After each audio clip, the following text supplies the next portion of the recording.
Welcome to 502 Model College Girls. This is physics lesson for class 9. In this lecture, we will study unit number 6, work and energy. Study unit number 6, objectives. In this lecture, the students will be able to describe the process of electricity generation by drawing a block diagram of the process from the fossil fuel input to electricity output. List the environmental issues associated with the power generation. Differentiate energy resources as non-renewable energy sources and renewable energy sources with examples of each. Lecture number 7, unit number 6, work and energy.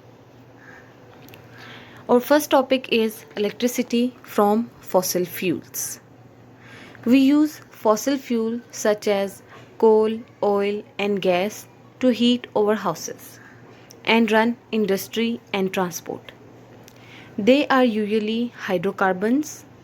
Hydrocarbons means compound of carbons and hydrogen. When they are burnt, they combine with oxygen from the air. The carbon becomes carbon dioxide and the hydrogen becomes hydrogen oxide called water, while the energy is released as heat. In case of coal, carbon combines with the oxygen, forms carbon dioxide and heat energy. When hydrocarbon combine with the oxygen, it gives carbon dioxide, water and heat energy. We are using electricity in our houses, offices, schools, business center, factories and in farms. We have different ways of generating electricity. Most of the electricity is obtained using fossil fuel such as oil, gas and coal. Fossil fuels are burnt in the thermal power station to produce electricity. Various energy conversion involved in producing electricity from the coal and described in this block diagram. This shows the several energy conversion processes involved in producing electricity. Here we have first the chemical energy, which is stored in fossil fuel and is used as input. When we burn the fossil fuels in thermal power stations, then due to burning process, the chemical energy changes into the heat energy. And this heat energy can be utilized to produce high pressure steam in the boiler. When the stored energy is changing into high pressure steam, it means it have potential energy, which is stored energy. So but when heat energy changes into the potential energy of steam is used to turn a turbine. When the turbine move, it means it have mechanical energy. So the potential energy is changing into mechanical kinetic energy. This mechanical energy is useful for producing electricity. How? Mechanical energy from the turbine is used to run an electric generator. As turbine is attached with the generator, so the mechanical energy from the turbine is used to run electrical generator. So this electrical generator convert the mechanical energy into an electrical energy, and we can say that electricity output from an electric generator. So the input is in the chemical energy, which is stored in the fossil fuels, and we get output as electrical energy in the form of electricity with the help of generators. These are the several energy conversion processes that are involved in producing electricity. Next is energy and environment. Environmental problems such as pollution that consist of noise, air pollution, and water pollution may arise by using different sources of energy such as fossil fuel and nuclear energy. Pollution is the change in the quantity of environment that can be harmful and unpleasant for living things. A temperature rise in the environment that disturb life is called thermal pollution. Thermal pollution upsets the balance of the life and endangers the survival of many species. So, by different pollutions like thermal pollution, what is thermal pollution? When temperature rises in the environment, and by the changing in the temperature and by increasing in the temperature, the life disturbs, and that's why it is known as thermal pollution, due to which the balance of life disturbs and it also endangers the survival of many species.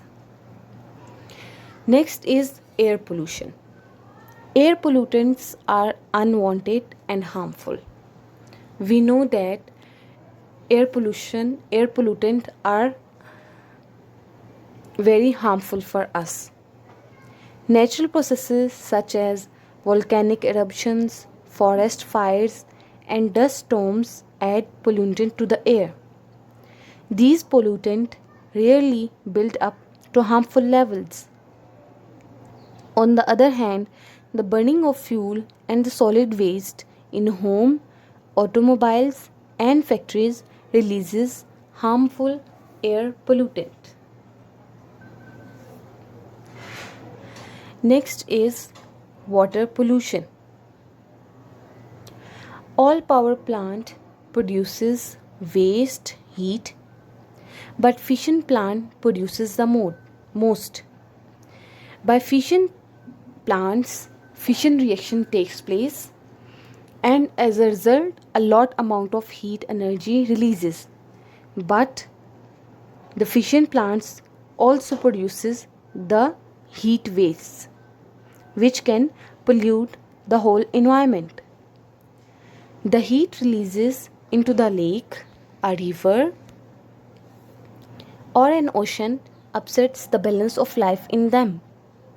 They also disturb the marine life, and it becomes endangered for the survival of many marine life.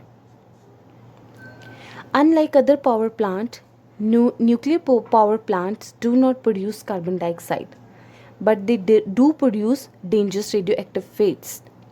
And due to these dangerous radioactive waste, they pollute the environment and can cause air pollution, water pollution, and also thermal pollution.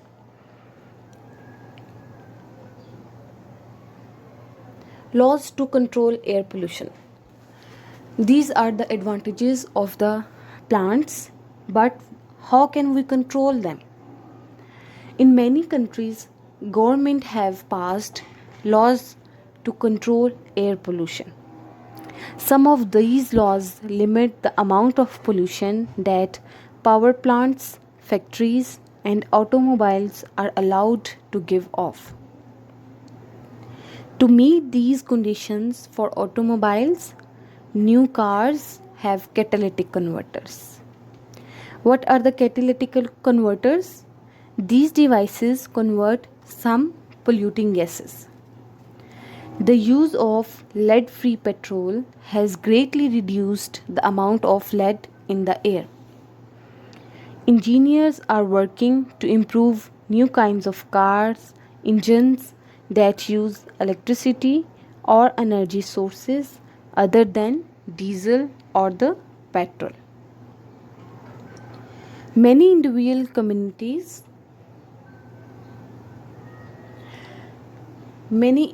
communities have laws which protect their areas from the pollution.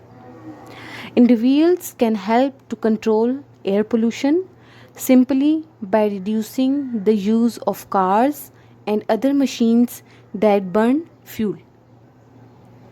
Sharing rides and using public transportations are the ways to reduce the number of automobiles in use. And that's why we can reduce the air pollution.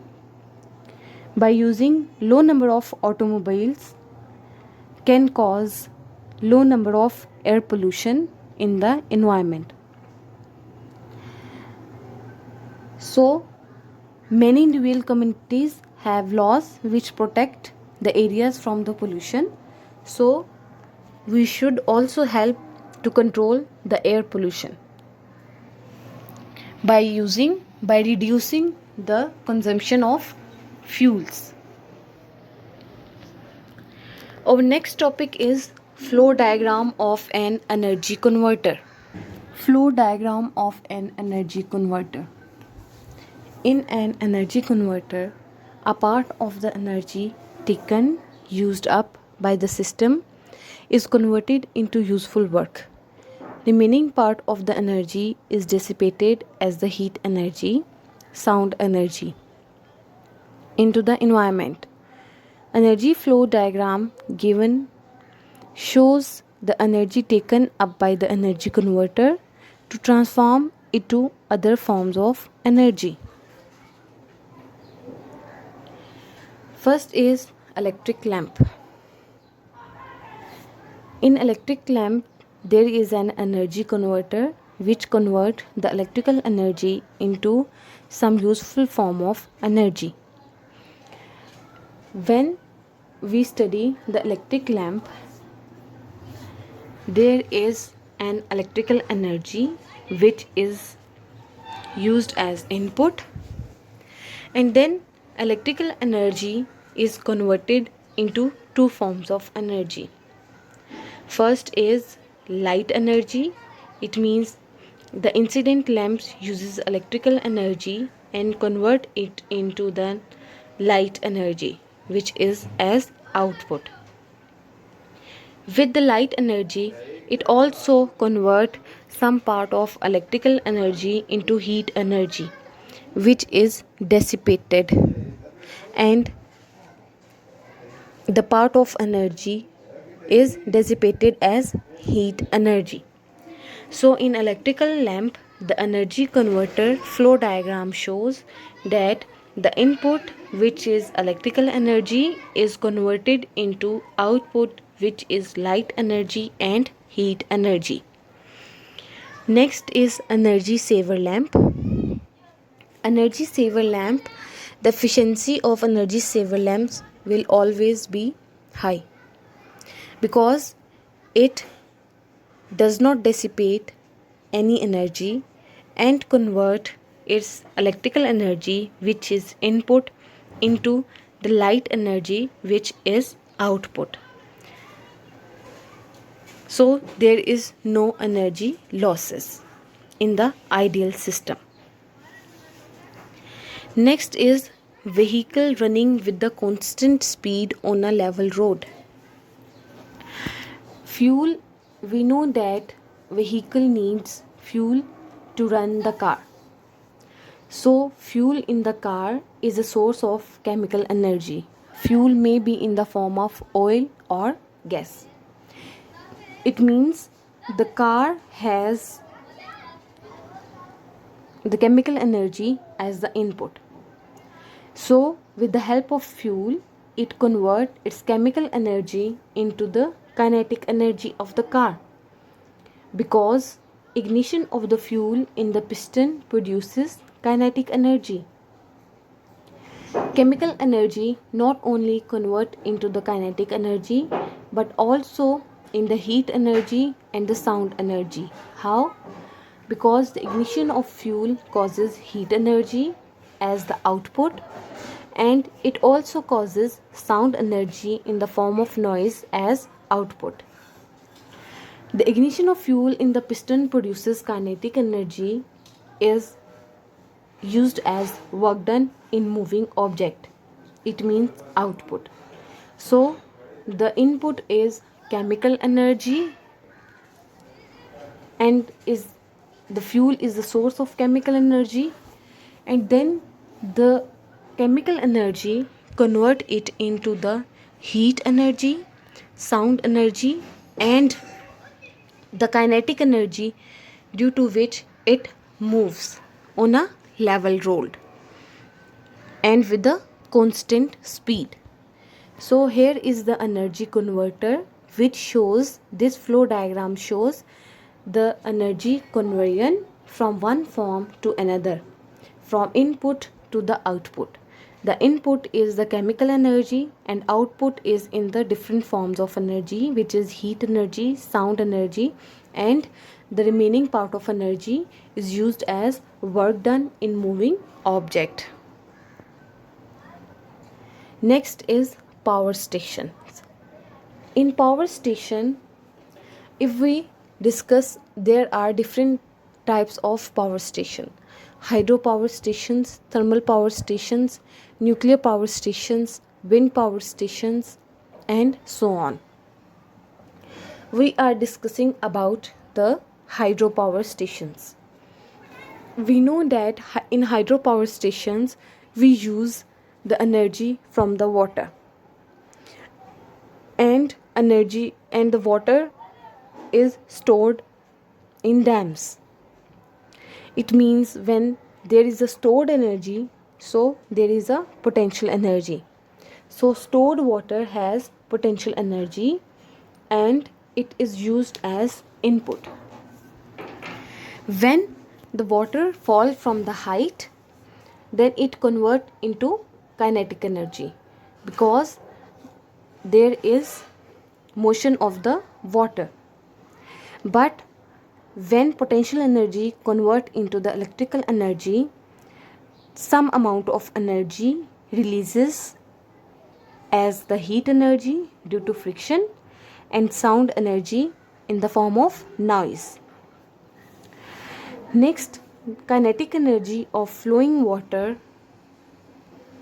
is used as work done in running turbines. When the turbines moves, it means they have mechanical energy. But when kinetic energy